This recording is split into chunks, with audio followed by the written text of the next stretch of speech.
and I won't throw out the invite link, which was a mistake. We're live.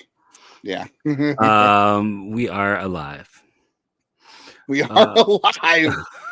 Yeah. We're here. Breaking news. We are alive. I was going to try to. Shane Bieber is back. 7 Ks. Right? 7 Ks. 7 strikeouts. Man, this is, again, just like you said, this is why you don't trade Shane Bieber, because this version of Shane Bieber is a lot more valuable to either A, the team, or B, to a trading partner in July. Like, also, I am stunned. The cutter right tonight has been his best pitch. I almost kind of wonder if, like, Savant has this wrong, if they're not picking it up, because his cutter has 5 swings and misses out of 6 swings total on 9. So I'm just almost wondering. And if you're listening to us live, feel free to hit some comments. We'll take some questions right now. And I don't know any. And once you share it out, if hit me in it, and then I'll retweet it as well. How about the new center fielder? It was quite a performance by the new center fielder. It was a great hit. He's always hit the ball hard. It was just launch angles were pretty awful. So and he's gotten stronger too. Yes, and he's just got hit it harder. So, because listen, I've never had an issue with him, the player. It's just always been like, I don't like contact only, nothing else. But he's got a chance if he's worked and he's done that launch angle, he could be awesome. Joseph, I don't know where you can watch outside of. I'm watching on MLB. I don't know the other places anymore. Yeah, to watch online, you either got to do something illegal, which we don't condone, unfortunately. But hey, look at that! Someone's really excited about us being live tonight. They responded on Twitter to look at my hot something in bio. That's cool. That's very nice. I just got one about. I just got one about ends in the bio, and one about boobs. They're really excited. I know. We are somehow something about this has brought out the corn bots. We'll put it that way, in case anyone is watching. Yeah. They are. I'm sitting here just clicking instead of watching the game. I'm reporting spam because that's how I am. know. So we're producing Friday's episode. We're doing some post production. We're just gonna banter around live. So feel free to comment and ask questions and whatever your observations from the game has been. Stephen K. Well, that could be as much. He's been watching every day. He says we need to educate. Ultimate Cleveland Sports Show on baseball. Yeah, I was on Ultimate Cleveland Sports Show twice. Once last winter and during the home opener last year. They haven't called me back. I guess they're too busy doing their own baseball podcast now. We love Zach. I'll just leave it at that. Yeah, we love Zach. We were supposed to be working with them when it was all put together. Like, do I spill tea? Do I not spill tea?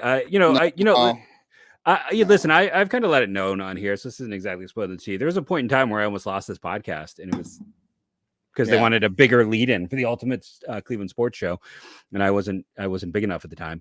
So I have my own bits of issue there, but we've made this show fantastic, and no one can argue with it. And they're just their own thing, and we appreciate that they do have us listed in their comments because they do fantastic numbers. So at the end of the day, we appreciate any degree of partnership, all the support. Yeah. How many Ks from Bieber from now until July gets us Kierstad? I don't know. I mean, right now, if he's doing this, you're getting more than Kierstad, right? Like, maybe. Yeah. I don't know.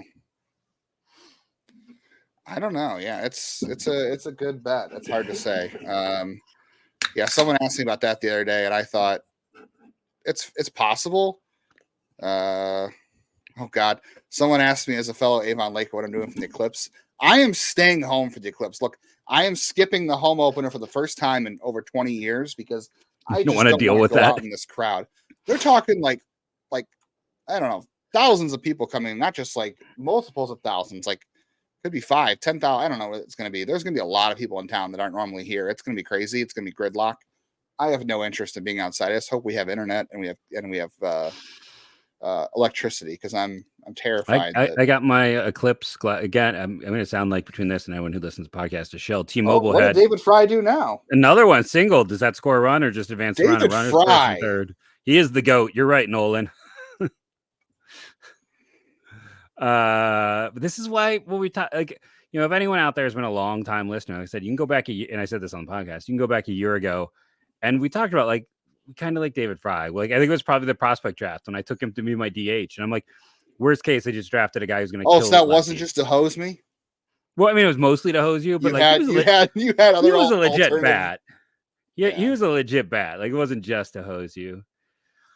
We talk about that, Caleb. We talk about that Mejia trade and how that's worked out well for us, and Mejia has instead gotten multiple suspensions. More often is what we're saying. I think is what we're trying to say. You know, we got about $1.50 for Owen Miller, and Mark Matthias was I think 75 cents, and I don't know what other trades there have been. I mean, the problem is it's a makeup trade, right? Because Jeremy Brunitz for Kevin Seitzer was terrible, and then Richie. Ooh. You know, the Richie Sexton trade, but the Richie Sexton trade also wasn't that the Bob Wickman. Yeah, you know, it's like it's one of those things where it wasn't the worst because at least they got value out of it. You know, like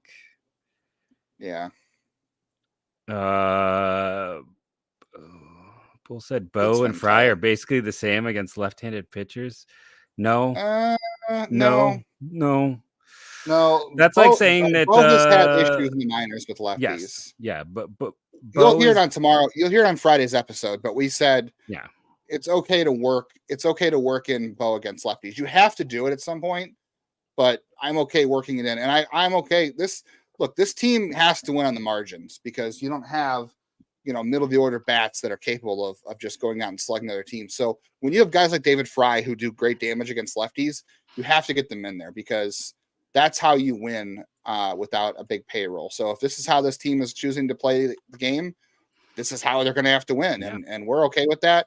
If you do these sorts, I'm not saying we're okay with not spending money, but we're okay as long as you are smart about the way you deploy what you have. That's not what we saw from Freeman always in the minors. Nice job with the walk. We talked about a low walk rate for him. So, yes, that's what he needs. He needs to be more patient. That's what he was there. He took what the pitcher wasn't giving him anything, and he did. That was a great job. Bases are loaded. No one said a Fry and Naylor platoon is all-star level. I don't think it's going to be a platoon. I think at some point they are going to give him some run against lefties. Yes. But and I don't know how much he's going to catch. It sounds like Vogt really wants Fry to try to get better at catching, which doesn't surprise me since Vogt's a former backup catcher himself. And look, if Fry is ever going to be able to catch enough that should be a backup, it should be. But this is the group to do it, right? You have Sandy Alomar. You have Craig Albernaz, who's an ex-catcher. You have Stephen Vogt. You've got a ton of catchers on this roster. So if that guy's going to ever improve as a catcher defensively, all of them. This is how you do it. You have Hedges and you have Bo Naylor and all these coaches. So like his profile is if you're looking for like who you would like him to be, it's Vogt. Like that's his like the maybe not the strongest defender, but a good hitter. Oh boy, the bases are loaded for who? For Brian for Jimenez. And he comes through in the clutch. See, Jeff, he should be hitting seventh. Stephen Vogt knew he should be hitting seventh because he knew he was going to come up with the bases loaded here in the top of the fourth inning. So that's what Stephen Vogt's doing. He's playing 4D chess, Jeff. Okay. We both love Salas. Just to hand some of the questions. DeLotter isn't ready, dude. I'm sorry. The only player to have less at bats in Double-A and get the call up is Juan Soto. It's spring training stats do not matter. I'm just going to put it right there. And Sandy Alomar should not have gotten the job. His 2020 season was not the strongest when he had that. Sandy Alomar didn't even want the job. What do you mean shouldn't have had the job? Sandy Alomar outright said he did not want to be the manager of this team. Like he did this in 2020. He didn't like it. Other teams were not interviewing him for a role for like years now. So he's not a man. He just doesn't want to be a manager, and that's okay. It's okay for him to want to be in this role. Some guys do not want to manage, and I think at some point he deserved a shot. But there's a reason teams have not been interviewing him, whether it's he no longer was a candidate or because he didn't want to be. But this might be who he is now, and that's okay. And I also, I don't like how 2020 went with him. Sandy Alomar has been with this organization a long time. He's a great member of the community. He's a beloved member of the organization for a long, long time. I would hate it for Sandy Alomar if he became the manager and things were just awful. and the fan base turned on him, because this guy has given a lot of his life to the city of Cleveland and the franchise. So if things went bad and fans turn on him on a dime, I'd feel awful, because he's been here so long and doing it so long. I had to laugh at the Stephen K comment. Worse, Hedges or Straw. Straw is worse with the bases loaded, because Hedges actually has like plus power. He just can never get into it. He can never make any contact. No. Yeah. Oh well. I just think, oh, hey, it wasn't a deep. Oh, and what's gonna happen now? Does anything? Jeff, you're ahead of me. Stop ruining this. You're ahead of me. No DPs. No DPs. What? Good. All right. Well, why are you giving me a weird look? I have no idea. Why are you giving me a weird look? You said that earlier with Jose, that someone had to do it. Well, it's whoever hits second has to be the DP king. We decided that. Oh, jeez, that was ugly. I'm just catching up now. Yeah, see, that's why I was like, that was a weird play. No one can't wait to get a Bassana jersey. Yeah. Hey, look, Travis Bassana did not hit a home run tonight in his first bat of the game, so he is dropping very quickly in the 1-1 list. And here, I made this comment on Twitter today, and I want to reiterate, throughout my life in sports and just life in general, I have met a lot of physically and mentally gifted people who have genius level IQs, people who were, elite in track and field, and I've seen them fall flat on their face.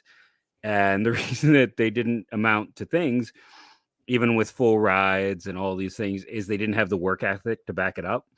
And oftentimes I feel like, the make or break to true greatness is work ethic. And, I don't know for other guys, but the one thing we know, again, go back and listen to our Jeff Ponce episode, is Travis Bassana is built different. And that guy's work ethic is on a 20-80 scale, about 160. What a play there. So that's why I want, like, when someone's got that type of work ethic, that makes him the safest player in the draft. And Rocchio with another double, right? Is that a double? Is it a single and he advanced? What are they going to rule that? It's know. A double. It's a double. Just hit it right where he had to.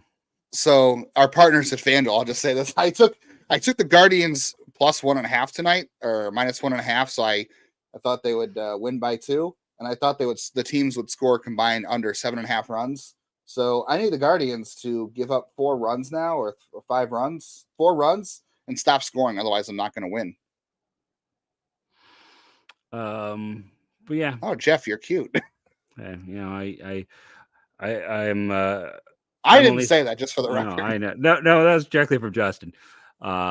These headphones are like, this is headphone set number 4, because mine keep getting eaten by cats, and these ones are very itchy, so I'm just gonna be throughout the evening looking like I've got like knocked out Alex Wood lice or something.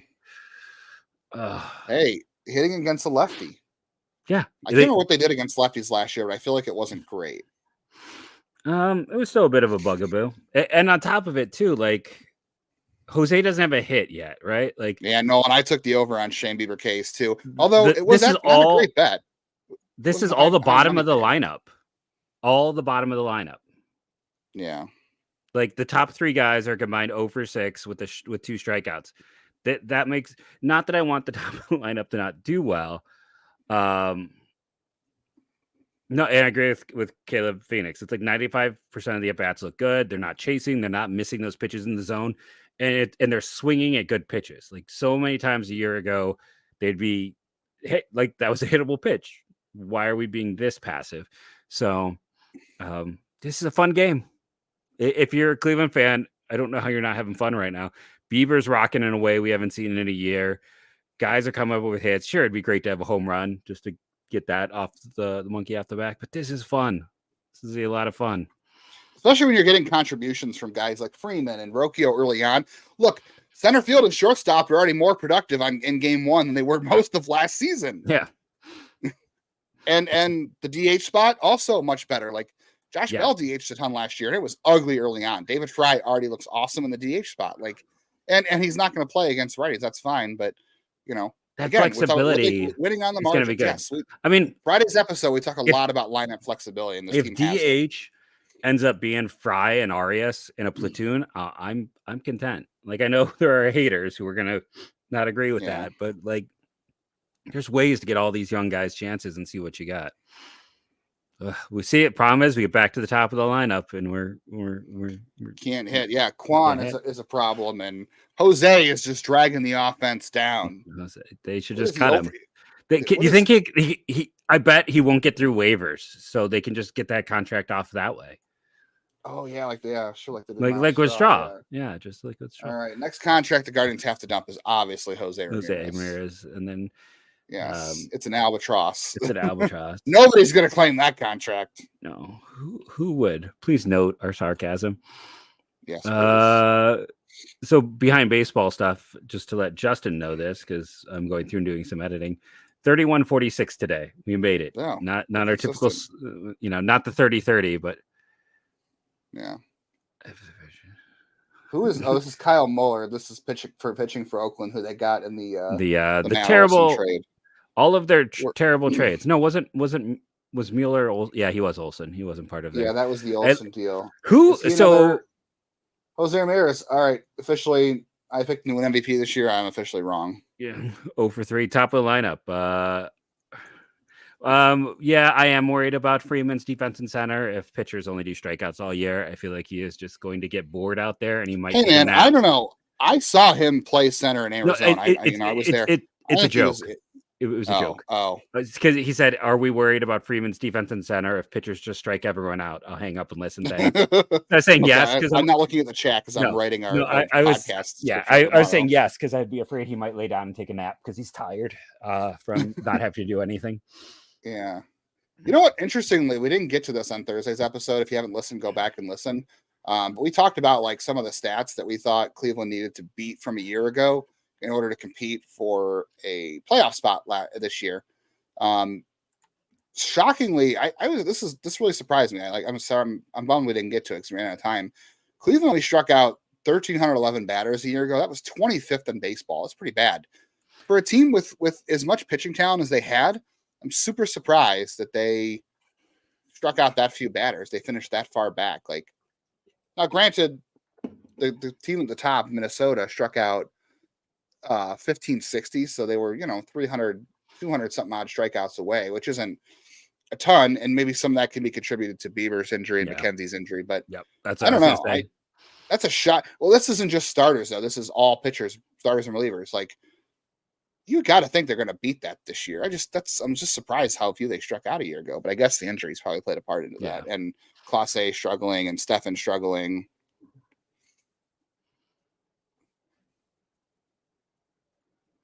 No, agreed. I feel like that's what we're seeing with it. It's just like the regressionary points from people being hurt and all that stuff.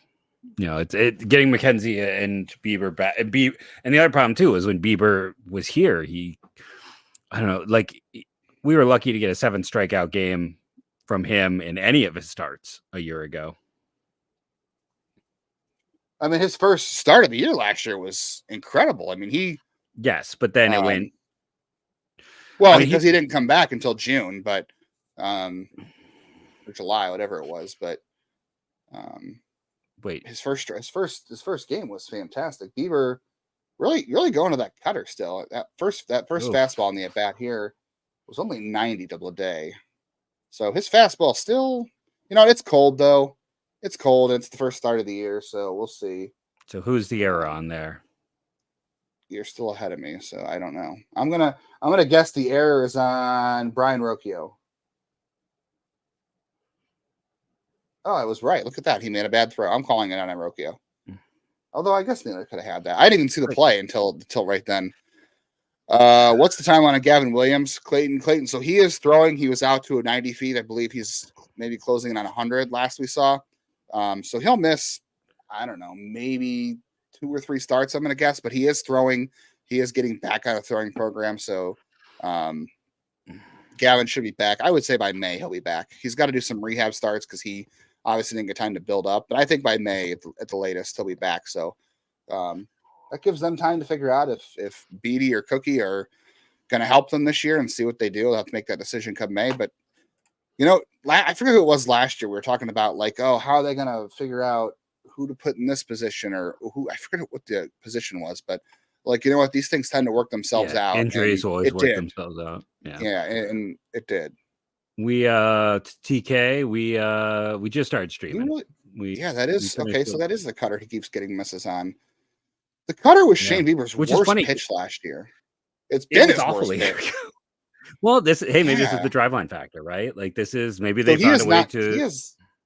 He has not thrown his curveball at all tonight. He's only thrown 3 sliders, so he is still fastball cutter. But you know, if it's working, don't change it, right? Like make them this. So remember the last what one Lucas was a change Giolito? up, change it.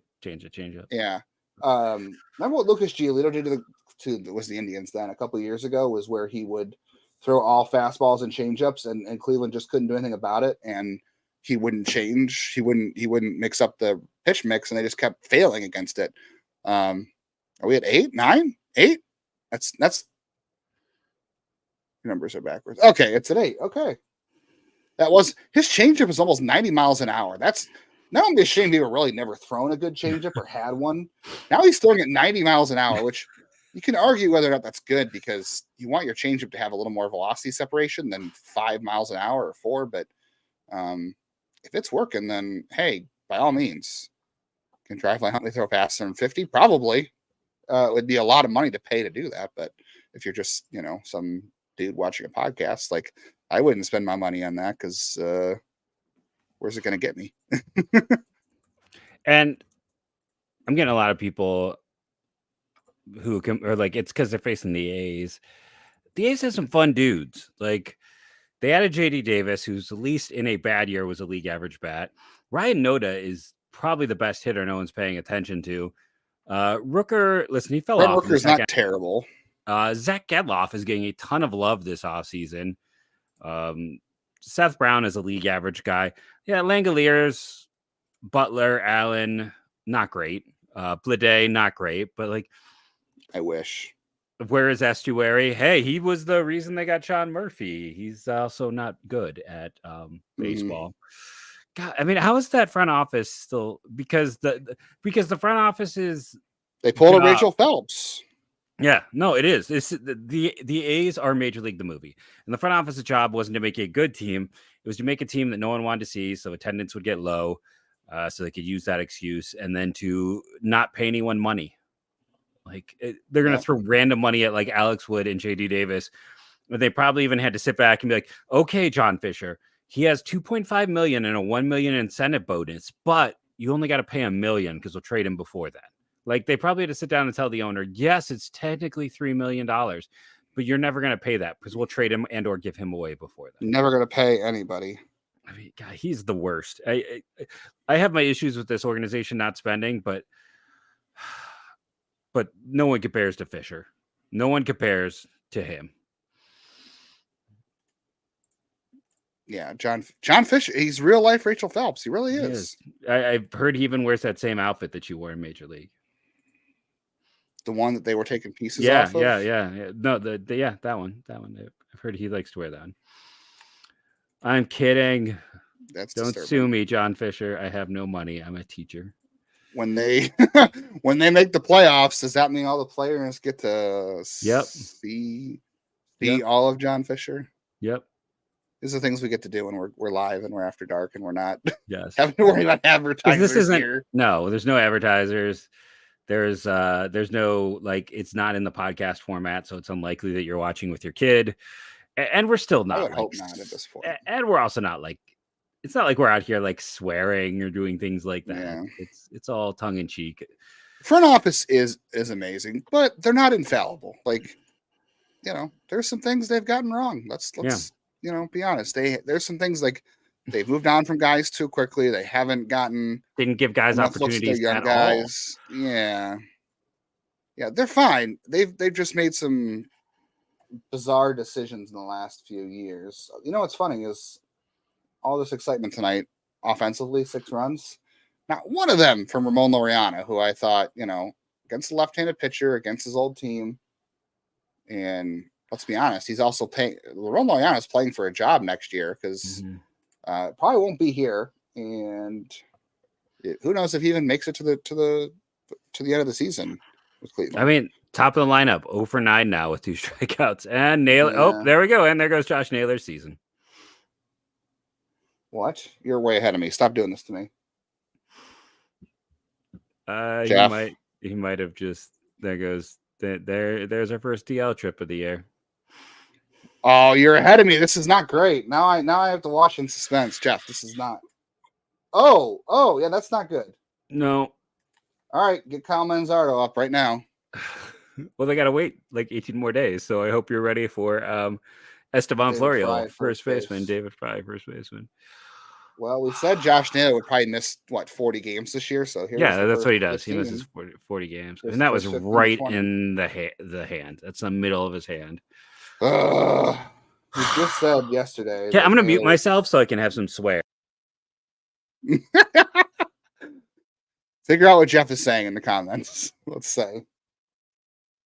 Everybody guess what Jeff is saying. Oh, that was in the bony part of his arm. That's not great. He's still muted. Wow. Okay, I'm back. I think he's gonna stay in. I think he's gonna stay in. Pull him. Don't dick around with it. Right? Like just you're up 6-0. Are you allowed to say that? I think so. And then he's gonna try and steal a base. I love Josh Naylor. I love Josh Naylor. And dive in hand first. That's what you do after that. Is I do love them running. Like we talked about, that's something they need to be more aggressive with. But I mean, he was. Have they stolen a base yet tonight? No, I don't believe so. But he was a dead dog, and that's not a good slide. I know. I was gonna laugh if he was. If he was the first stolen base of the year for them, but he was out. But okay, why not? Maybe he stole a base so he could just come out of the game. He's like, I'll stay in the game, I'll try to steal, and then I'll just not come back.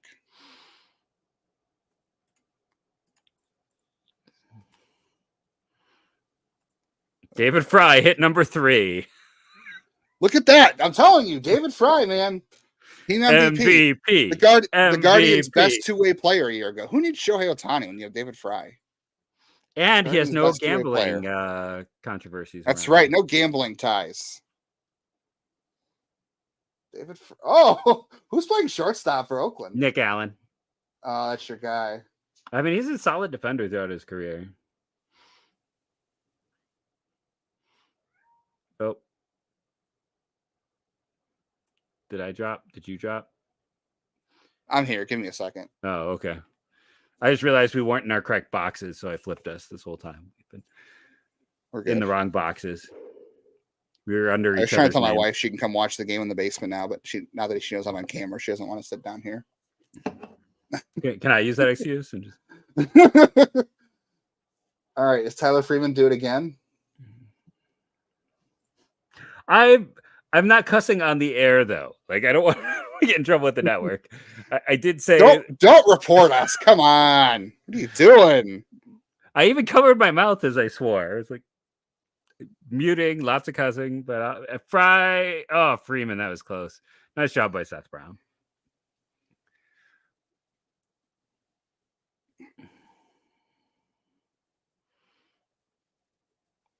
Arizona's up 15-1 on the Rockies. That's probably about right.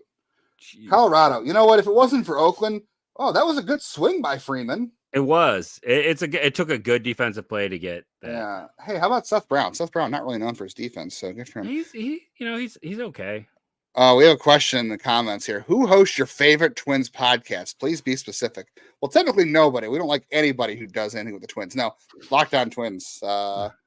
I think I'm gonna say I like whichever one. David Brown is my favorite Twins podcast. I was gonna say not that guy Brandon. It's whichever one that Ted guy's on that everyone loves. Ted is my favorite Twins podcast host. He's my favorite piece of Minnesota media. Everyone loves Ted. How's Royce Lewis doing? We have an update on Royce Lewis. Nobody watched. That's a kick in the pants. No, we're not gonna go after Royce Lewis right now. Oh, they won today. They won. Blocked it for spam. Brandon, no. Listen, I find I find him to be maybe the You know most what?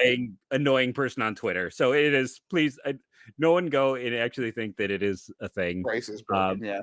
Hey, they beat the Royals. Can we talk about real quick?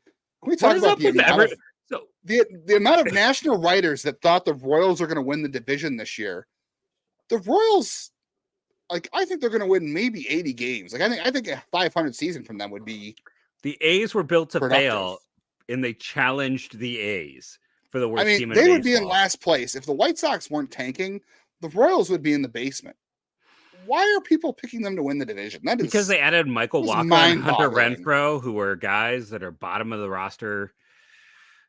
I like Seth Lugo. Brandon, at least you're not the Royals. I like Seth Lugo, but like I don't know, I don't get it. Yeah, Michael Waka and Adam Frazier, like Will Smith. Nobody loves a Will Smith more than me. And the Royals went out and signed the reliever Will Smith. And I know he's been on every World Series winner the last like 3 years, but that ain't doing it, man. You're not turning your franchise around in a year. Hunter Renfroe started today against the righty. Yeah, no, he's not good. He's not good. Like the Royals have a good, like, obviously Bobby Witt's awesome. I think Vinny Pasquantino is super fun. He is. Perez and Melendez can hit. And after that, there's nobody. Cole Reagans is a potential Cy Young winner. And then after that, it's kind of like, really like that feels like such a jump to me. Like good. he's a good. I mean, he's good, but like to put him in that, I think he's pretty good.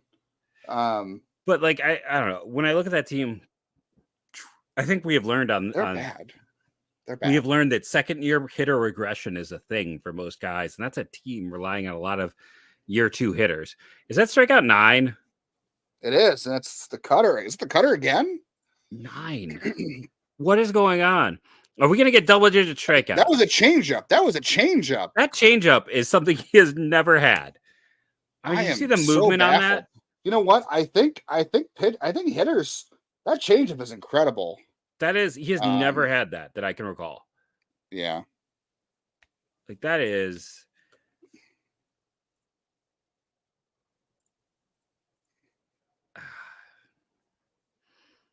I'm just taking a moment of quiet solace.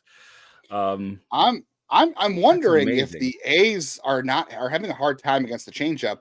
Not that it's not a good pitch, but because he's never had one before, so this is not something they could scout for.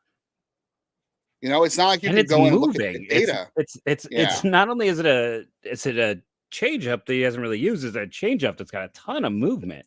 Yeah. We love Cole Reagans is a very good player. I don't get me wrong. I think he is. Yeah, he's a guy. It's taken him a while. He's going to be a good pitcher. He's going to make the leap. Is a good pitcher. I'm always like putting that guy into that Cy Young discussion. I'm always hesitant. I'm just going to put it that way. I'm a slow adapter. I still don't have a PS5. I booted up my PS4 today. I was planning to watch the game on there while I have 2 screens going. And I get told this morning that they no longer support the MLB app. That's how a slow adapter I am. Shane Bieber changeup. It's not even. Let's see. He threw it 69 times in 23. It's got a ton of. It has a lot of horizontal movement. I mean, which is not the case in the past. He barely used it, and it's got over 30 inches of horizontal movement. Wow. I'm sorry, 20 inches. It's got 30 inches. It's got over 25, almost 30 inches of vertical break and 16 inches of horizontal movement. That is, wow.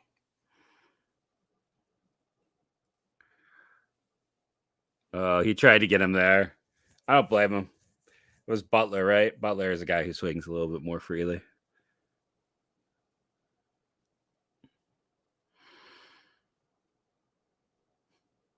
Now, here's going to be the fun thing. A year ago, Bieber was actually pretty good the first 2 times through the lineup. He was. And then he would die like a dog the 3rd time through. And that's something to watch for there. And a year ago, they very intentionally almost felt like they knew that Savale would be the same. So that dude got yanked the minute he got 2 times through the order. By the way, Jeff, I don't know if you've been paying attention, but the show is posted on YouTube, so the copy's done if you haven't gotten it yet. I've gotten it. Okay. See, Jeff saw it. It's all done. I'm really curious though if this changeup for Bieber sticks. Like teams are going to have to scout for this in the future when they go up against him. Hustle. Like when you have meetings Catch about this next facing, play. Just not to interrupt you, but okay. I just want you to see this is a really nice play. Ramon, what are you going to do? Ramon's got a great arm. He's always had a great arm. But it's both him and Jose. This is a heck of a play. Oh, he killed the bag. Yeah. Yeah. But it's a hustle. Yeah. It's not giving up by either dude there and getting that done. That is for sure. Between Pablo pitch economy. Yeah. Well, Pablo Lopez is just on a different level. Cole Ragans is still pretty darn good. But yeah, Pablo Lopez is more. We should have just invited Brandon to come on here and like talk. Could have been a special guest while we're doing this. Wow, it's 16-1 now. Arizona over Colorado. Hey, Oakland should be happy. Pick is Colorado should be happy that the Oakland Athletics exist, because if they didn't, Colorado would be the laughing stock of Major League Baseball, and they kind of are. Which really stinks, because you want to know what? I like the Rockies farm system. I think they have some interesting players. They have a lot of pitchers they can ruin. A lot of fun pitchers Chase they can Philander, ruin. Sean Sullivan. They already ruined Gabriel Hughes. Like, he's already ruined. Poor Cal Quantrill is going to get worse there probably. Is that Alfred Molina who they brought in? I knew it's a bad game, but that they brought him in to one batter. Carson Palmquist, who I really liked, is there. Like, I like Palmquist. I really like Jeff Criswell at one time. I really like their system, and Colorado just is going to. Connor Stain. I thought Connor Stain was interesting at one time. They're going to. Oh, McCade Brown. I really like McCade Brown. It was at Indiana. I know he couldn't throw strikes. Oh, yeah. And they took Isaiah Coupe from Ohio State. Cool. Yeah, who's a fun. So the Rockies just decided we're going to take all the fun pitchers and we're just going to kick them out of baseball because they can't develop anybody. Look what they did to Riley Pint. Although, well, I don't know, that Riley Pint was just like broken on arrival. Maybe what was Jaden Hill? Jaden Hill. I really thought Jaden Hill was broken on arrival. That dude. I mean, he threw like 20 total innings in college because he was always hurt. Yeah. Who was Mike Nicorak? That's the guy. The guy who was healthy. Is. He was like a comp pick they got, but Mike Nicorak. Oh, Jake Madden. I liked Jake Madden last year too. I really wanted him. Why did he get traded from 2 years ago? Anaheim. Why did Jake Madden get traded from Anaheim? Who did Los Angeles get in that trade? Was that the giving up of getting? Randall Grichuk. Oh, yeah, it was like that's to give up. That's who they took so they could take Grichuk off the roster, contract. Right? Okay. Yeah, the Rockies have cool uniforms. They have a great stadium, but if they didn't have any of that, they'd be worthless. Like, the A's are not allowed to be in the lottery next year. We had a whole big thing, and I've heard multiple things on this, and there's an 0 for Quan, top of the lineup, struggling tonight. But how far ahead of me are you? I have Jimenez batting right now. What's happening? Wasn't that? Am I wrong? That's Jimenez. No, you're right. I'm wrong. Okay, I was like, how far ahead? I know you're ahead of me. No, respect for Dinger. Yeah, sure. Look, everything outside of the Rockies ownership and player development is great. It's just everything else is great, but they can't develop players. I listened to a podcast where they explained Monfort lanes, which were like his family came up with them as like things they did as truckers to. For a time to like kind of make more money by having truckers run more irresponsibly on the roads. So that's where the Monforts made their money. That's just. That was Laura. They were showing the replay of the Jose tag after the Ramon throw. Is that Lawrence Butler? It has to be, right? That's the only Butler who's been in the big leagues. Oh, I'm gonna say it's not former Tampa Bay Ray. Perfect game ruiner Joey Butler, right? No, he is long gone. No, it's Lawrence Butler. I kind of like Lawrence Butler in the minors. I did as well. I kind of like Joey Butler. I thought, didn't he come to Cleveland for a second? He was in camp. I was kind of excited by that, and it didn't come together. He's one of those guys. I gotta see, when was that? Like, that was before tonight for Colorado. I knew baseball. Kyle Freeland. That's not great. But in Molina, though, is the guy. He pitched a third of an inning and gave up 6 runs. Jalen Beeks. Well, I mean, Freeland gave up 10 runs, though. And it's bad all around. Gurriel's having a heck of a game in that one. Marte's 3 for 3. Walker's 2 for 3. Suarez. Gurriel's got at least 3 hits, right? Yeah. Okay, so if Cleveland continues to be up 6-0, I'm thinking that Austin Hedges probably catches this whole game. There's no reason to pull him and get in Bo Naylor. I was thinking like bat wise. No, I guess that's not true. Never mind. I'm going to be quiet. That's a wrong take. That was a bad take. I'm really okay. I want to go back to Shane Bieber's changeup because I'm really curious to see, because you do have to, like, before every series you go through and you take a look at the pitchers you're going to be facing as a hitting group.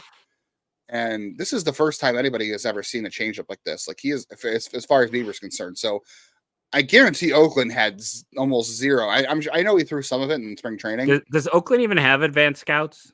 Are we even sure that they for him? No, probably not. That sounds like something they'd have to pay for. Interns. They have interns. It's probably interns, unpaid interns. Boy, do we have a lockdown or athletics host these days? Because we're just. I don't know who it is, but I'm just gonna say I miss Jason. Jason, I brought Jason into the network. He's one of my recruits. He was a great dude, but we worked together at right now.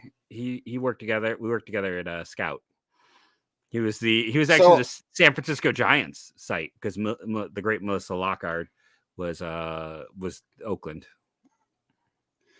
So Bieber probably he will face Seattle next week. It looks like.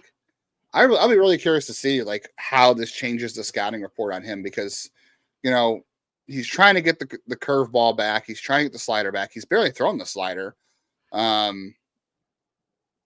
So I'm curious to see how teams account for this changeup now that it looks so good. I mean, and the cutter is better now too. The cutter was a terrible pitch for Bieber. It was awful. We were screaming for him to stop throwing it. Now he's got 10 swings and misses. One could argue he's been using his two worst pitches all night tonight. And his changeup and his cutter. Yeah, that's crazy. Weird. Joseph Rhodes says Vogt's going to screw up trying to hit Quan for having Quan hit for power. He's not trying to have Quan hit for power. Okay, he's not trying to say you need to start swinging for power. They're talking about being selective. Like, all hitters do this. All hitters learn this eventually in their career. We had a whole segment on this back in, I don't know, a few weeks ago, saying that, remember the Asdrubal Cabrera thing where he was like a 5 or 7 home run guy, and all of a sudden one year he had 22? Because Orlando Cabrera was in his ear saying, hey, if you're up in a count and you could take a big swing and try to hit Jose with Juan, power, right? Yeah, Jose with Juan, same thing. Like, teaching these guys when to be selective about hitting for power. And this is not Vogt either. This is a whole organizational philosophy. It is an organizational philosophy shift. It's a shift, right? And it's Chris Valaika as the hitting coach, by the way, not Stephen Vogt. But it's not just, sell out for power now. It's no. If you're up in the count 2-0, don't swing at a pitch you think you can make contact at. Swing at a pitch you think you can do damage with, because you have the advantage in the count. So don't swing at something bad, which Quan's good at. And we're not saying, like, if you're up 2-0, swing for the fences. No, if you're up 2-0 and you identify a pitch you can do damage with, you take your shot and do damage with it. If you swing and miss, then it is what it is. And they all said, it's better than a ground. If you're up 2-0 on a count and you ground up to second, that's terrible.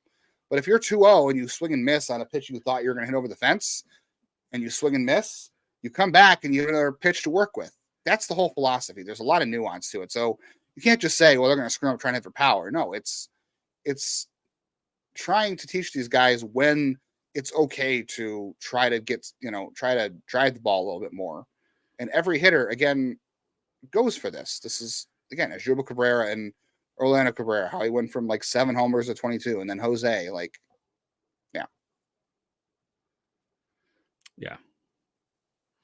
So I would not really be worried about that. At the end of the day, Quan's going to be just fine. I'm not.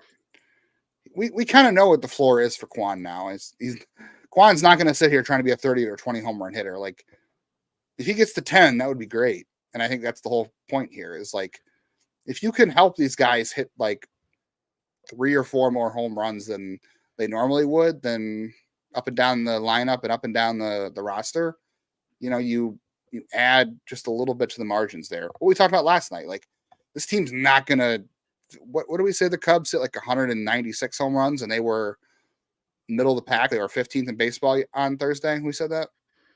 I think so. Cleveland's not going to hit 96 home runs, but they have to hit more than whatever the 120 was last year. Like, they have to hit like 150 at least. I think that's what the Brewers did, or 160. So yeah, it's just little bits and pieces you have to go for. Where are we at with Bieber? Because Rocchio just struck out. 15 15 swings and misses tonight for Bieber on 36 swings. That is a 42% whiff rate. And again, it's Oakland, so we can sit here and say good, we can sit here and say, like, it's Oakland, but they're not terrible. No, I know they did have the worst offense, I feel like, at the end of the day in baseball a year ago. Their top 6, okay, let's exclude JJ Bleday because he's not been good. I don't know why JJ Bleday is hitting third. I don't know but why. Noda would start for a lot of teams. Geloff would start for a lot of teams. Yeah. Rooker would start for a good portion. Yeah. Seth Brown would at least be a platoon player for a lot of teams. Yep. And then, the JD Davis thing's kind of weird. And then 7, 8, 9, Langoliers just isn't there yet offensively. I don't think he ever Butler will be. Butler and Allen just haven't hit. So they're not good. They've got like 4 good hitters. And, they got some guys. Yeah. I mean, it is what it is. But I think that it's not like he's this is what Bieber should be doing against them too, right? Like, it's not you like want Bieber to do this. It's not like he's carving up a spring training lineup where it's like half of guys who are going to be in AAA and the other half are guys who'll be bagging groceries in a week. Right. And if Bieber wasn't doing this to the Oakland lineup, we'd all be concerned. So, if he was having a hard time missing bats and doing whatever, we would have a hard time talking about that. How much we have to watch Hedges bat this year? Pre-game, Hammy said he's not Bieber's catcher, so why did he get the start? He got the start because they're facing a lefty. They're going to ease in Naylor against lefties. He wasn't great against lefties in the minors. Yeah, he was not. I think they'll give him a chance. That's another strikeout, by the way. Somehow mine is now the event will begin shortly. I somehow got booted out of it. Let me go back to live. Okay. He has 10 strikeouts and 5 1/3 now, but Hedges is not going to catch that much. He may not be Bieber's personal catcher, but look, no matter what, Hedges is going to catch at least one day a week because, he just is not going to play 5 out of 7. He just tied Bob Gibson, Pedro Martinez, Felix Hernandez, and Max Scherzer for most 10+ strikeout games on opening day. One behind the all-time record by Randy Johnson. Is that 11? I'm not. You might be back ahead of me, so I don't know. Yeah, it's 11. Wow. So yeah, Hedges is going to play once a week because that's just how it works in baseball. Catchers don't play 7 games in a row. Bo is probably going to play 4 games a week. Hedges is going to get into 1. Maybe you get Fry, and then you might DH Naylor, you might DH Fry. So he is going to be someone's catcher. It might be Bieber more often than not, but he's here for defense, and he'll be. Look, he's not going to play 81 games. Okay, I had an argument with a friend earlier about this. He's not going to play 81 games. And I think it's also, you do want to get, I mean, he may not have been Bieber's personal catcher, but after this performance today, he might now be. I think you also works. Yeah. You also want to give, help Bieber be as successful as possible. I think I agree with you, Brian. I think that there is some wrong-headedness. People do kind of fall in love with the home run. Just getting more doubles would be huge. Like increasing the overall slug in ISO for this team would be. Look what happened tonight. You had 2 doubles from Fry, or right? You had, I mean, they've had 4 total doubles now. Fry, Freeman, Naylor, and Rocchio. Rocchio, yeah, doubles, extra bases. Yeah. You don't got to get on first and try to steal second and bunt him over to third. You're already on second. That helps because it's very hard to string together 3 singles to get a run in. Yeah, but you can double and single in a run, or double and move a guy over with a ground out to the right side of the infield, and then a sac fly. Hopefully, Joseph also set up base running last year. I don't think base running was a huge problem last year. They still finished top 10 in BSR by Fangraphs, which is about taking the extra base and just your base running acumen. It was much, much better in 2022. It was definitely the best in baseball a year ago. Yeah. Last year it was top 10, so it was fine. But this team is a team that has to run the bases well because they don't they don't hit 200 home runs. So no. Yeah, it has to be better, but it wasn't terrible last year. So it got under that. They couldn't get on base last year. That was the problem. They just couldn't get on base. Yeah. No, agreed. You are. Yeah, I hope we see Cade Smith tonight. I mean, 6 runs, you might as well. Let the kid make his debut. Yeah, that's what I really want to watch too at the end of this game too. Is you're up 6-0 in a lot of cases, like this is the first game of the year. I think not again. I have no problems with Tito, but Freeman makes a nice catch in center. Okay. This would have been a game that Class A and Barlow would have gotten into because, first game of the year, you just want to get him out there and get him in the game. Don't do it. Give these guys, give your guys you're going to rely on most of the season the night off. Go to Cade Smith, go to Hunter Gaddis, and hope.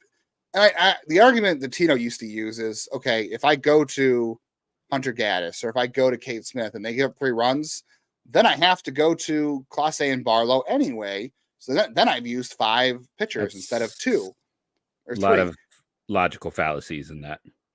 There is. That was always the argument, though, is that, No, I know, but it was bad logic. That's all. Just saying that. I mean, but he's not wrong. I guess that's just he is wrong. Managers have to be. Managers always have to manage a couple innings ahead. They do, but you can't also just assume your bullpen's going to fail. They shouldn't be up here if you're going to sit there and bet. Well, if he fails, it's like no. Then you can't play from a defeated. Right, you got to trust. You got to have faith in your dudes. If you have no faith in your dudes, then you're already screwed. That's why it's a wrong-headed point of view, in my opinion. Yeah, I don't think it's just maybe it's not so black and white. Maybe there are nuances to it. I don't know, but yeah, this is a night where I would say, Eli Morgan's warming up. Go to Eli. And then bring in Cade or something. And, if it gets to the point, I think the worry about it is just you don't have a lot of depth right now, which is why we talked about, we're going to talk about it Friday's podcast. And I agree. Morgan does look beefy. Maybe he needs that. He needs to throw harder. So maybe the extra. I don't know if he's ever going to throw hard. But I mean, it would be great if he could throw 93, 94 consistently. Yeah. I'm not saying he's going to be 97, but he could. But I mean, I think he needs to be beefier just to last the whole season. For whatever reason, that's a guy who first half, second half data is massively different for that kid. Do we think that Oakland's got TJ McFarland and hey, old friend alert. Rule 5 pick, man. What the best player they got in? He ended up being whatever draft that was. He was the best player they took. I'm trying to remember who the first rounder was. Oakland came into this game thinking they were going to throw all lefties at Cleveland because they would struggle. They struggled against lefties, but because it's been Wood, Muller, and now McFarland, they've thrown all lefties. Do we think that Oakland thought this was the strategy coming in was to throw lefties against them? Well, if it is, then their manager's a moron. Because the lineup is set to be successful against lefties, so they should have immediately gone to a righty anyways. Because you would have got Laureano out of the game, you would have got Fry out of the game. All of a sudden, and then you go to a lefty later, and you've already used your spots. Their 3-4 has been you neuter them a bit. If you the fact he's gone lefty to lefty is just dumb. I'll call it a spade and risk getting in trouble. They should have immediately gone to a right-handed pitcher, not another left-handed pitcher. Yeah, I gotta find the splits from a year ago for Cleveland because is that true? Jordan Myers, the manager, didn't know Tito retired. Did he really make that statement? Oakland's manager. Is that true? When did that happen? That would be fantastic. I need to know more. I need to because at least I have the volume off. I haven't heard anything during this game. It's all I haven't either. Oh, you're kidding. I'm like, but the sad thing is we believed you. Yeah, it says a lot that we were like, I mean, someone in Oakland would probably believe that. Yeah, Cleveland last year against left-handed pitching, 83 WRC plus. That was the second worst in baseball. So I don't know. Maybe they just thought that hey, this team sucked against lefties a year ago, so let's throw out all the lefties. But again, this is when you listen to Friday's show, it'll make a lot of sense. We talked about how much platoon this team can do, and that's how much they have. That's what they have to do. They have to win on the margin. So you have to win the platoon battles with David Fry and Ramon Laureano, and so far it's working. So did Travis Bazzana? Oh, never mind. I saw Travis Bazzana post. I thought he had another home run. I'm gonna go look at that while we're watching this. As long as we're still streaming, we're gonna get into more stuff too. What other questions do we have in here? We got our buddy Brian Heminger from Covering the Corner commenting in here. Certified lefty masher David Fry. Yeah. Good move by the front office. Look at that. Oakland fans are leaving in the tens of dozens. The tens of dozens. All 82 of them are leaving the stadium. No. Hey, look. the Athletics have a lot of diehard fans. I don't blame any of them for not screwed. showing up. They just got screwed. Because if you show up, you're giving money to the guy who's hosing you. Who wants to give money to the guy who's hosing you? It's been like that for years. I mean, they were intentionally losing on, so I can't blame anybody who's not supporting. Yeah, them. I mean, John Fisher's despicable. Like, there's no other way around. I would be crushed if that was us. I would be crushed. Yeah, I mean, Fisher is just a terrible human being. Honest statement right now, if that announcement had happened with Cleveland about moving or whatever, I don't know if I would continue this podcast. Like, I would just quit. I don't know if I could. I don't know if I could. Yeah, I agree. I get why we talk about how we love Jason, but it's like I get why he left. Yeah, it's just hard to support that team. Travis Bazana tonight, they're facing South Carolina or South California, USC. 1 for 2 with 2 walks. So USC, the Trojans, are like, you know what? We're not even going to pitch to you, so it's fine. How much longer can Quan and Jose hit the top of the order? I don't know. I think Jose is going to be benched. This can't continue. He had double play tonight, so he made 5 outs and 4 at bats. Top of the lineup is 0 for 12 with 2 strikeouts. How much longer can the Guardians go 0 for 9 with a strikeout, 2 strikeouts and double play? 216-578. Oh wait, that's not us. Never mind. 216-578. Did you hear, by the way? I do. I was trying to think. I do have some friends at some of the radio stations, but I heard today someone was saying that they were doing the Browns versus Guardians versus Cavs. Like, they were doing the which team do you support more debate, blah blah blah. Why are we still having that debate in 2024? What is the context of this? Like, why do we still do this? I don't even know why for the most part, I don't know why they continue to talk baseball anyway. They don't ever have enough content to do it. The argument was always that they never were able to draw calls from it, but that takes, you know what? We don't get calls here, but we get a lot of comments on the podcast. We do. So people are clearly interested. You just got to say things that make people interested. I'm not saying we're great at what we do, but just not you got to do your job. And I don't know, like, what am I? Like, what year is this? I'm 42. So it's like, I mean, I grew up as a kid who I would go to bed listening like Bill Needle into. Oh, I'm frozen? You're back now. Okay. I was just saying, I'm 42. I used to, like, as a kid when I was 8 or 9, like, I called into Bill Needle. I would listen to like Bill Needle at night, and eventually it was like Ron Barr, like Coast to Coast. But like, I was someone who like literally was raised by Kevin Keane who did the extra innings show.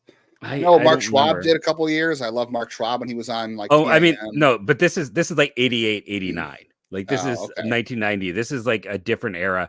But I would listen to the radio. I could not dial a phone in 1990. I'm just going to I was not old enough to dial a phone. I mean, I called. I think I called when I was like 9 to ask if they thought the Guardians or the Indians then would sign any free agents. I was just very excited to get to do it.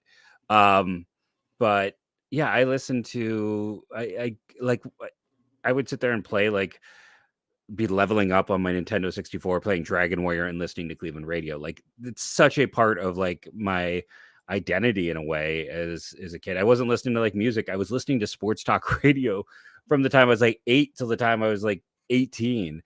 And there were a lot of things I still remember, and names, and, the Joey Sindelars of it all, and the people like that. But it's like, it's like a sacred cow to me in some degrees, because it was so important that it makes me sad when I hear this stuff. By the way, yes, yeah, Morgan is in. I mean, 11 Ks, you'll take it. But yeah, it's just sad that it's like gotten to that state. Like, and also due to my age, like, I was in 8th grade, like on the verge of tears when the Browns left. So there was years where it was like, I mean, Cleveland baseball, this baseball team helped keep the sports soul going when the Cavs were awful and the Browns left. And it just sucks that so much of the content is so negative with this team. And I know people get mad at us. I don't want people to sit here and think we're taking shots at anybody, because again, we do both have people we like at some of these stations. I don't have anyone at any of the stations. I got no. Okay, I have friends that still work in these stations, so I get it, but it's I don't understand some of the stuff. Yeah, I just I was an intern at 92.3 at one time, so I was able to hear some of the conversations going on. Nick behind the Wilson scenes was and always things. kind to me back in the day, so I guess I like Nick. Yeah, Nick's a great dude. Ken Carmen's a great dude. Never knew I Ken. interned. Schwab gave me my first Schwab's radio great. gig spot ever. So I interned for Baskin and Phelps, and those guys were the nicest people in the world to me. Jeff Phelps is like, I don't know, like if you ever went to a family picnic or something, and he's the uncle you would want to spend hours talking to because he was just super nice. But yeah, I don't know. It's just, I don't know. I just don't understand why they were saying like why we have to have the debate on, which team do you support more or blah blah blah. Like just have good content. Like have good topics to say. We sit here and come up for a half hour, 5 days a week. And we were always like, points. Today's going to be the day we don't have enough. And then we always have too much. Something's going on in the stadium, and Bieber and other guys are looking in the stands. Maybe he's talking to his wife. I don't know. Seemed like something was going on there. Oh, Gavin Williams is with the team. Is that a good sign? I don't know. Yeah, I mean, there are some days when we jump on to record and we're like, oh, how are we going to fill a half hour today? And then we get to the end of the show, and we're like, oh, we didn't get to this. We didn't get to that. Like, there are plenty of things to get to. You just have to be creative about it, and you have to want to. Tyler Freeman, all right, not a lot of challenges in center, but he's making the routine play, which is what you want. Yeah. Yeah, the golden days of radio are definitely gone. That's why we have podcasts. That's why you have people like Zach and TJ, and that's why hopefully we have people like us, and there's a lot of other Guardians podcasts out there that do a great job too. I saw TK talking about Bruce, and one of the things that's ingrained in my mind is sitting there watching Bruce Drennan with my dad, and Bruce being like, the Guardians are calling up the best hitting prospect they've had since Manny Ramirez, and it was about Jesus Aguilar, and it was Jesus Aguilar. It was Jesus Aguilar. And I'm like, wait, what? Oh, Bruce, no. And that'll be ingrained in my head forever. Was that? And I was like, he's not even the best hitting prospect in the team. He's not even the third best hitting prospect they got right now. Just that. We just say too. Also, yeah, no, I don't know. Clippers and St. Paul are supposed to play the first AAA game of the year for the Guardian system tomorrow, and already rained out. So, no minor league baseball for Cleveland tomorrow. I think so. Now I look back at it, and there's some problematic points with it, but I think it was like Kenny Roto is probably the guy I listened to the most as a kid. He hit his kind of like afternoon peak when I was in middle school, high school. I always remember playing he had it must have been like Thanksgiving weekend before he was a full-time guy and he was doing coverage. And one of those things that always stuck out to me was like, who gets every number? They went from 0 to 99. Like who gets ownership? Like Jordan's 23.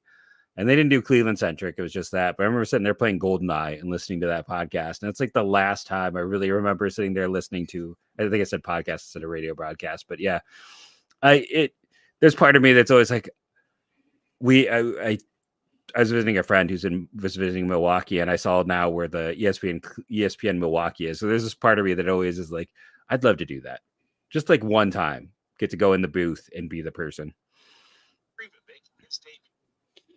Yeah. Bieber Morgan's throwing 92, 94 so far. So that's 93. So that's about normal for him. Yeah. So far, the extra poundage is not really much. But like you said, it might be more about surviving the season that it is. Yeah. We know if DeLauder's starting AA or AAA, he's going to Akron. Yeah. DeLauder's going to Akron. He only played 9 games there last year. Yeah. And, I'm just going to throw this out there again. If we count the Arizona Fall League, which most people wouldn't, and if you count Cape Cod, which most people wouldn't, he's only played in 200 games the last 4 years. He's averaging 50 games a year with bonus summer leagues. 123, I believe, for games over the last 4 years, if you don't count them. So that's about 30 games a year. So he needs reps. Yeah, and he needs to prove he can stay on the field the whole time too. Yeah. Like he just can't get hurt, and he's got hit lefties. There's plenty of boxes for him to check off. People are like, oh, they're being cheap, blah blah blah, service time. No, DeLauder's got a lot of things he can work on. I've come around a little more. Like I was a little skeptical about how DeLauder is going to turn out. I still might be a little skeptical in terms of like some people think he is going to be like, you're joking about the best hitting prospect since Manny Ramirez, Jesus Aguilar. I've seen people say that about DeLauder. Well, I'm like, let's slow that down. I've seen people say about George Valera. Yeah. And then Valera got up the minors. Valera and DeLauder, if you think about it, are actually really similar players. Yeah, they are. They haven't been healthy. They've had a lot of hype. Everyone says some people like act like they like DeLauder's swing. DeLauder's swing is not pretty. It is cut not off. normal. Yeah, he almost cuts himself off at the end of swings. He doesn't finish a full swing. But they're very similar players. Like people that they're hurt and they have a lot of hype. And as Valera moved up when he was healthy, had trouble with swing and miss. He had trouble against left-handers. DeLauder, we need to see if he's going to follow the same path or not. But I will say, I feel better about him being a good major league player than I did months ago. I thought for sure, I'm like, this guy might be like a platoon bat. Now I think he might be, a good everyday regular. I think he can. Spring training gave me some more confidence in him, for sure. Agreed. Not just the outcome, but just, when you put a guy in a situation like that and he thrives like that, like he didn't struggle at all in spring training. And I'm not saying we know stats don't mean anything, but normally guys in his position get put in there and they struggle and they're like, okay, well, you see what he does against, in real spring training competition. He didn't. He was great the whole time. So yeah, I have more confidence now, but I think people need to slow their roll, and people think that, DeLauder is going to be the next coming of Manny Ramirez. We all thought that about Valera, and I think DeLauder can be a good player, but we need to be careful about the cap here. I hate we don't have I don't have swing. I don't think either of us have swing path data. But we've both watched a lot of players over the we talk about on the podcast all the time. We've been doing this since 2007. We've watched a lot of players, and DeLauder has a swing that doesn't look like anybody. Like his swing, I've never seen somebody with his swing before. I don't mean that it's like, oh, it's great. I mean that it's very odd. And anytime something looks odd, it's going to be criticized. So it's going to work until it doesn't. Michael Kelly, old friend alert. Former Guardian. I'm surprised they moved on from him. He probably could have used his depth this year. Did he have options, or was he Ben Lively? Ben Lively has options. That man could have any person he wanted. It's just going to become our running Blake gag. is his sister, right? Yeah. And Aaron. Don't forget Aaron Lively. I don't know who that is. I don't know. She's like your age. Probably. She was Teen Witch, and she was in. I'm sorry. Michael Kelly has 2 options, so he has a lot more options. Well, it was just they needed those 40-man spots. Right now they're able to go out and net. And we haven't really talked about here. We spent a lot of time on the show. I do like today was a happy day because I like the pitchers they added. They're not necessarily stars, but those were smart, solid moves. It's quality depth. Yeah. We'll see about Zach Kent. I know you really like Zach Kent. And Josh Naylor's still in, by the way, so that's a good sign. He's taking some healthy hacks, so he must be fine. But we'll see about Zach Kent if they can help him develop or turn him into a reliever, and help his fastball. But Strzelzecki has gotten outs at the major league level before. It's not like he's tested. He has been solid in the majors. I don't understand why Arizona didn't use him. I don't know either. Yeah. It's weird to me. So how many? They had a good bullpen last year. So how many of Texas's starters? How many of Texas's pitchers are home developed in their major league rotation? In their on their team in general. Between starters and pen, how many are home developed? Let's see. Evaldi, Gray, no. Heaney, no. Dunning, no. Cody Bradford is home developed. It's their only starter who's home developed. Leclerc is home developed. Yep. Robertson obviously not. Spores not. Yates not. Brock Burke I think is their own guy, but nope, he was Tampa. Oh, okay. Well, Jacob Latz, no. Yuri Rodriguez, I don't think so. Latz and Rodriguez are. Okay, and Jose Urania is been around the block. I'm surprised he's still in the league. Latz was Lorenzen, Mally Scherzer. No. Latz was the Kent State pitcher, right? He pitched a ton of innings for Kent. Oh. No, I'm joking. He actually never pitched for Kent. He was an LSU transfer he had to sit out a year, but he was their number 1 prospect, and Texas drafted him. Texas also took, was it Xavier Williams, who was like the number 2 pitching prospect in the state of Ohio the same year as Seth Lonsway. And it's like Ohio State had the best recruiting class I'd ever seen them have. And then I was like, they took him on day 3. I'm like, there's no way they're going to get, and then they got him and he just bombed. I have to turn on the NCAA tournament now because I have North Carolina winning it all and it looks like they're about to lose. And I'm I am going to no longer be able to read our FanDuel thing because I will be the one crying about my bracket being screwed. I filled out as many brackets as Juan Ramirez and Laureano have hits today.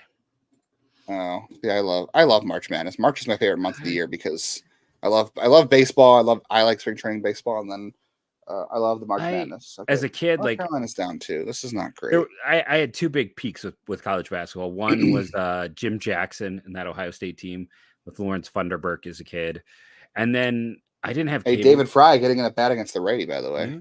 I didn't have cable growing up, and I had like this weird it was called ESPN Plus. I don't know what it was exactly, but they called it that.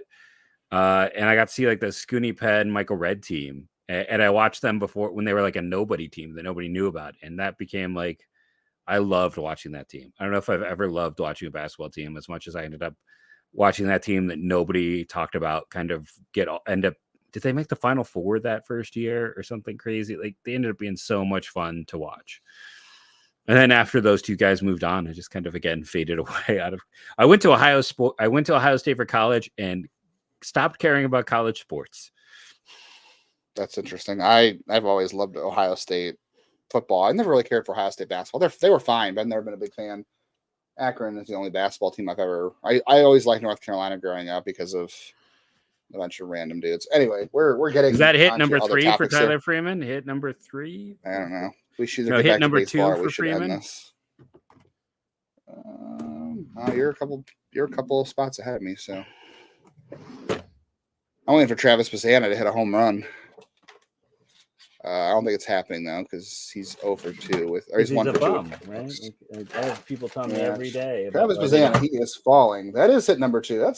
Man, his swings tonight. That's a nice. They've been good swings. Even that one of his outs, I wanted to say 3 hits because he had that one. It was a nice play by Seth Brown in the outfield. Yeah, his swings have been fantastic tonight. Freeman, I don't know. I mean, this is what we got to figure out with Freeman is like, can he do it?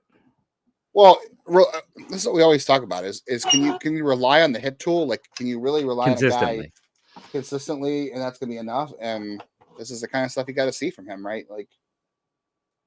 He just has to be able to hit. Like he's got it.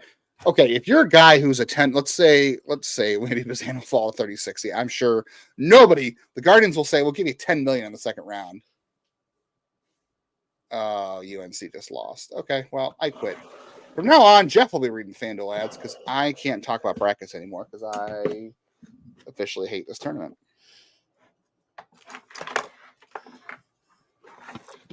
But yeah, if you're going to be a guy who hits 10 home runs a year, I know batting average is, very 1970s, 80s, whatever. But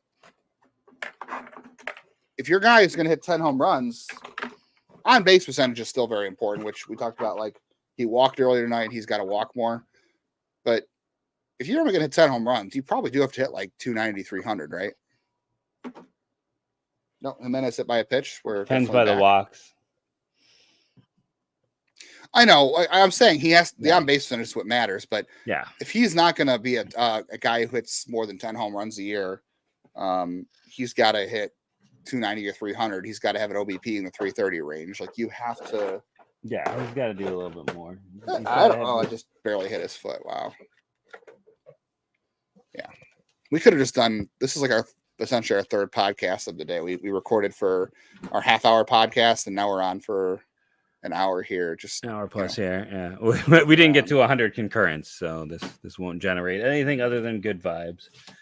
Yeah, for people who ask us why we don't go live more often, it's if you don't hit 100 concurrent viewers, you don't get to monetize, and then we have not done a live since the draft, since the draft lottery. But hey, we went live during the draft lottery. The Guardians won. We're going live on opening night. The Guardians won. I'm just saying. Good things happen when we go live. Maybe people will catch on. Yeah. The lottery is. It was such a fun. Freeman in the lineup, and he hopes Bo's in the lineup tomorrow.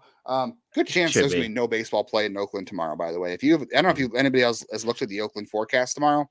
It looks pretty bad.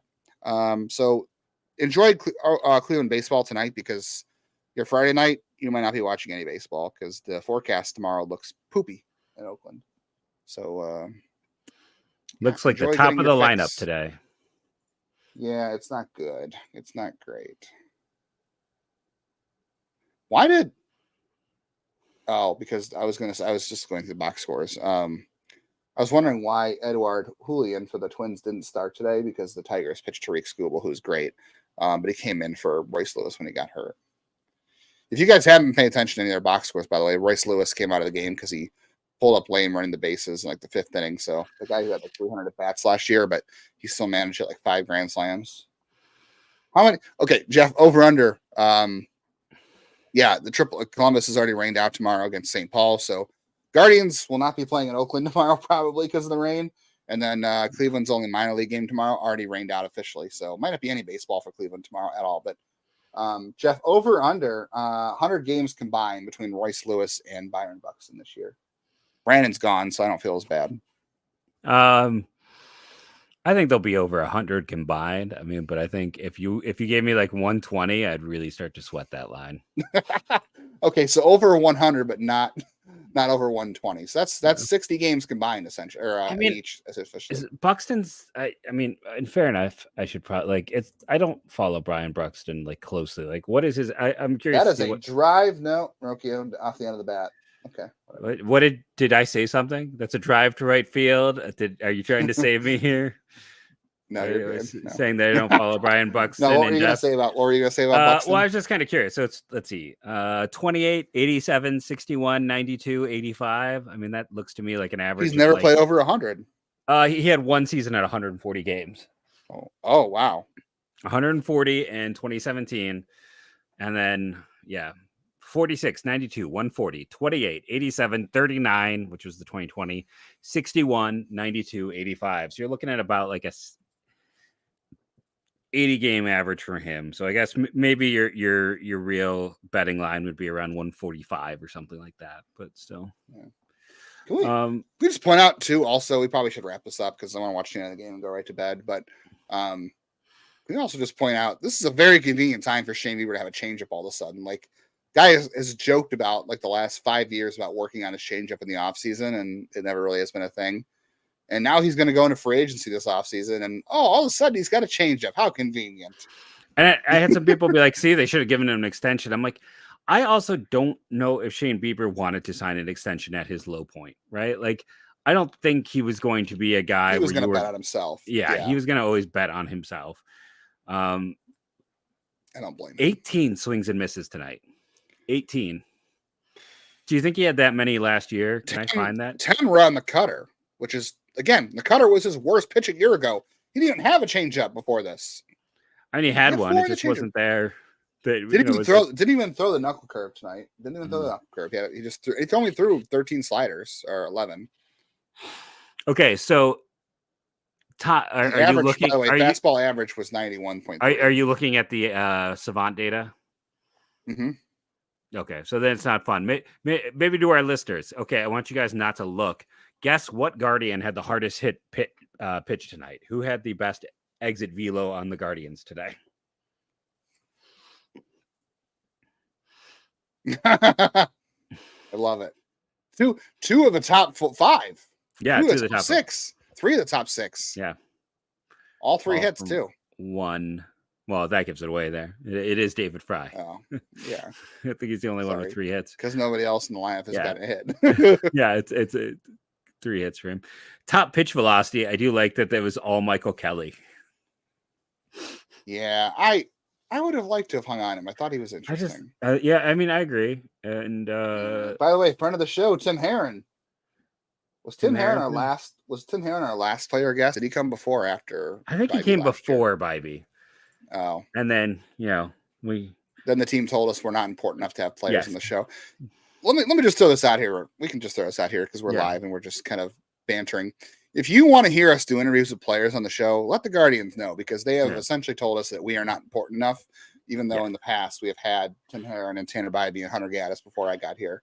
So one time we do have players that want to come on here. We do, and the team is like, no, they have more important people to talk to. So if you want us to talk to Tanner Bybee or Tim Herron or whoever, we've had players, scouts, and coaches all want to come on the show, and then been told that they can't. Told no. Yeah. So Tim Herron has a new back turn to the plate. That's interesting. I mean, I guess you can just mention it to their Twitter. Like you can always hit up their Twitter and be like, "Hey, love to hear that person on Locked On Guardians."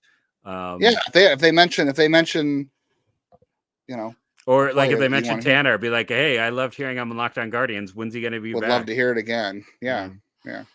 Or you can respond to our show and say, if we're talking about a player, and to say, "Would love to hear that player's thoughts on Locked On Guardians." Let them know that we are. You guys, we're pretty. We don't do this for us. Like we sit here hours.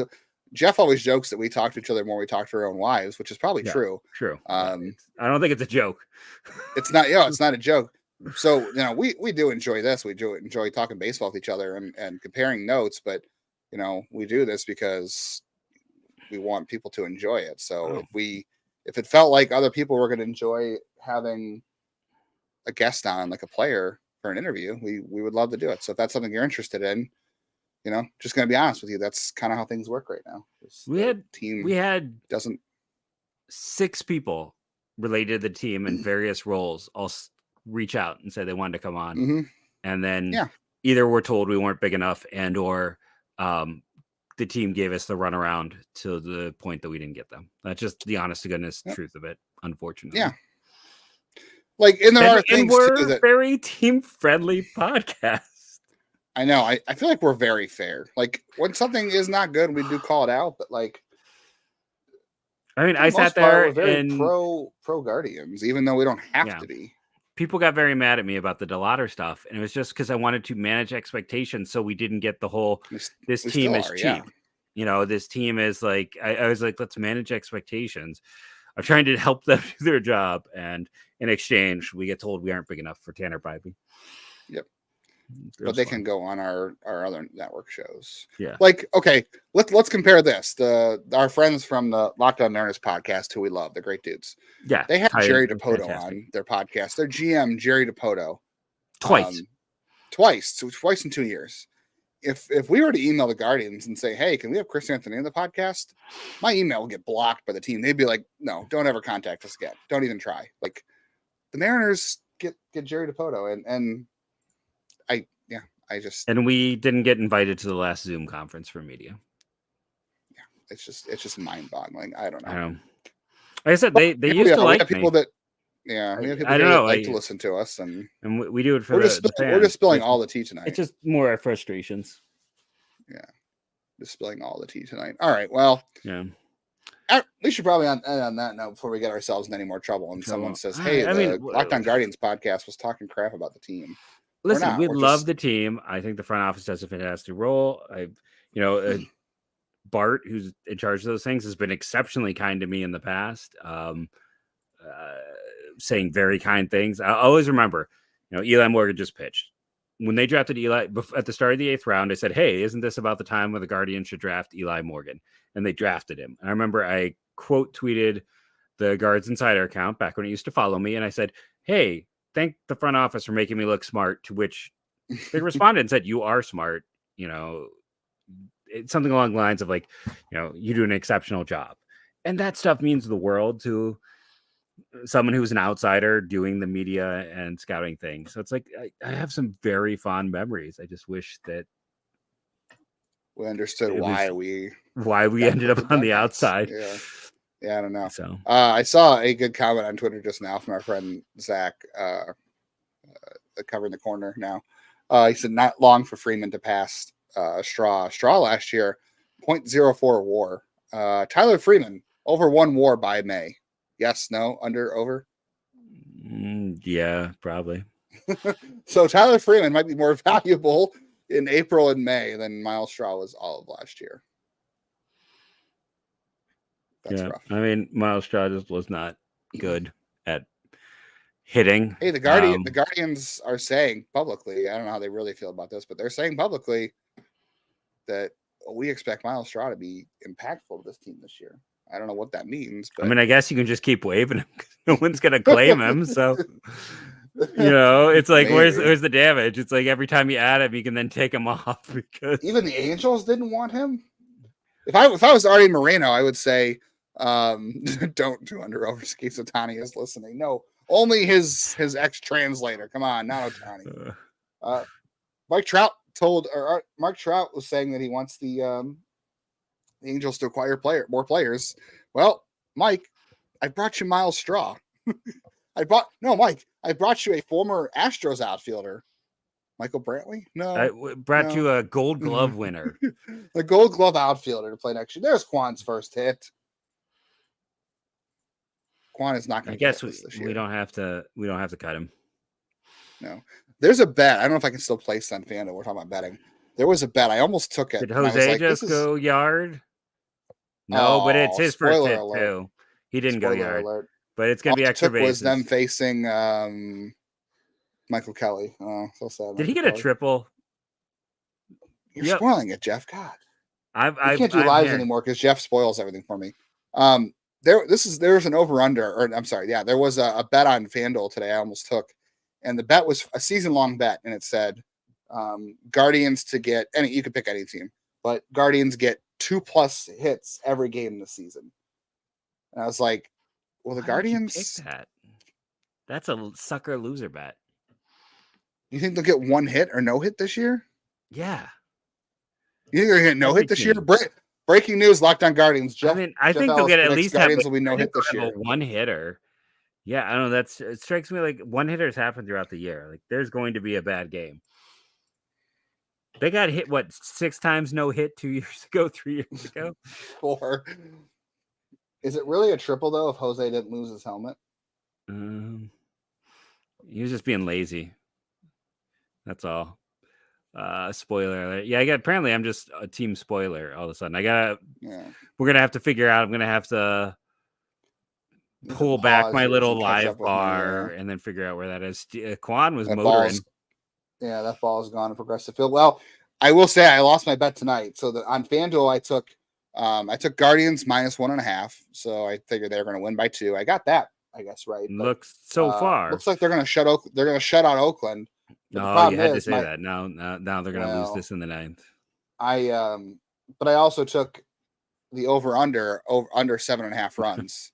So they're at 7 by themselves right now. 7.5 runs was for the whole game for both teams, not just. You took the under. I mean, as long as no one else.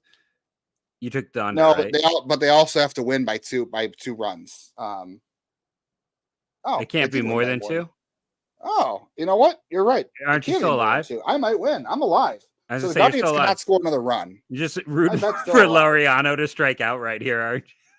Thank you. Yes. Come on, guys. Just quickly. Where's that double play? Do not hit a sacrifice fly, Ramon. This is why I don't gamble. It's too hard. Got to root against your team. To be fair, I didn't bet on my own money. I got some money in there from a promo, so it wasn't even my own money. But so thank God Jose didn't hit a home run there because I would have lost my bet. So, guys, I'm going to need you to strand Jose on 3rd, or no, it's too late. 8 would be over, so it doesn't matter. Yeah. So I'm going to need Jose. No more runs in this game. You can't get any more runs in this game.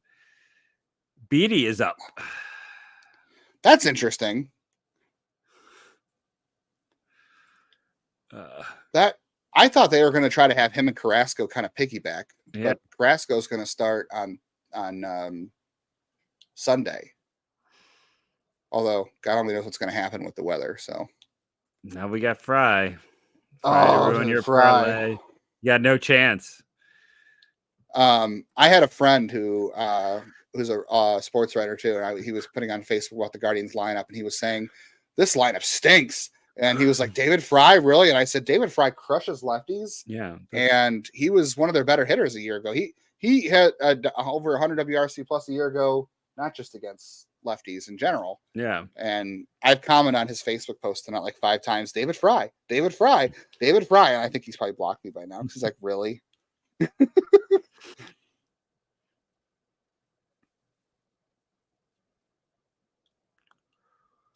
That's an interesting comment. Are we just gonna hang in there till the end of the game? Are we gonna keep going? We still have like the same 30 people on here. I know. It's like, are people still enjoying this as we slowly get more and more tired? Or the 34 people who are in the night goes on? I just feel like the 34 people who are in this chat fell asleep at their computers. It's fine. Yeah. Like, okay. Where our dulcet tones of to have open bullpens. Why are major league teams allowed to have open bullpens? I don't know. Because it's a really old stadium, and Oakland. They didn't want to make any improvements to it. You're right. All right. But Josh Naylor, I swear to God, did you just ruin my parlay? Okay. No, he didn't ruin it. I need a double play, and I need it to be hit to third base because I can't have Jose scoring here. I'm sorry, guys. I know it'd be more fun, but look, I'm trying to win like $50 here, so we see how it is. Go out Sell your team out for $50. So you can go on Game Time and buy tickets to watch the Cleveland Guardians. Right. Use the promo code LOCKEDONMLB. Just turn the rest of the show into a giant advertising segment. I do like how there you go. He's K works for you as well. I gotta say, go ahead. You always take Game Time because you do like them. Like I don't think I've read a Game Time app in a year.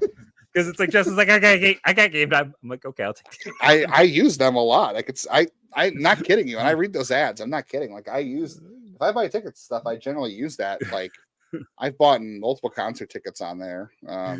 Yeah, it's good. What's my bet here? Okay. If this parlay hits, I win $43. It's 43, not even 50. Oh, that's a good number. I mean, as a kid growing up, I used to watch the games on UAB 43. That's all right. There you go. Core again. 43. It's technically 43.83. I can win. No, look at that. Fry got under it. But Jose gonna score on a sac fly. And no, are you serious? You're ruined. You've been financially ruined by David Fry. That's what you get for tweeting Fry at that guy. Because of David Fry. Because you tweeted at that dude, David Fry, 5 times, and now the chickens have come home to roost. Fry with a productive out. Your chickens have come home to get you. No, David. Betrayal. I was sticking up for David all day today. All day, and this is how he pays you back. Oh my God. All right, well, that's $10 down the drain. That's okay. My other bet here is I took Jose to win MVP because that was $15 for a payout of $345. So I was like, all right, whatever. I also took Wyatt Langford at home run, and that did not pay out. I just thought he would have a great first game because why not? But you see Justin Steele go down in that one? What? Did you see Justin Steele get hurt in the Cubs game earlier? No. I didn't get to watch a lot of baseball. Yeah. I took my daughter to a play date. Maybe I need to a mermaid bet play on David Fry. No, because I think what we're seeing is, at least in the past year, your betting luck is not good. It's not great. Yeah, this is why I shouldn't be reading the FanDuel ads. Don't put a jinx on Fry, but bet on the other team. Bet on the other. I should not. Yeah, I should not. That way, not read our FanDuel ads. No. You just need to bet on the other team because then it's a no lose scenario, right? Either you're happy your team won, or you make money. Yeah, that you know what, one of my buddies, who was in my wedding last year, that's what he does. He's a Guardians fan, and he'll always text me with like different bets. And I'm like, why do you always bet against the Guardians? He goes, because if the Guardians win, I'm happy, and if the Guardians lose, I win my bet. So like, I'm good. Yeah, they had Friday night 3 for 4 with a double and an RBI, and one less fan in Cleveland, Ohio, named Justin, for ruining my mortgage payment. You've not been this upset by David Fry since I took him in last year's prospect draft. After I had taken all of the guys. I'd already taken. I think I took him after I took Lavastida.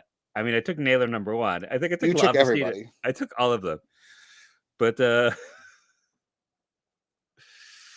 noted. That's instead of mine being, Cat Boy, which I guess it doesn't actually say there right now. Your name should be Justin. Justin, noted David Fry hater, Lotta. I will start doing that from now on. My cats have not decided not to make an appearance. It's unusual in an extra long stream. Let me see, camped out somewhere.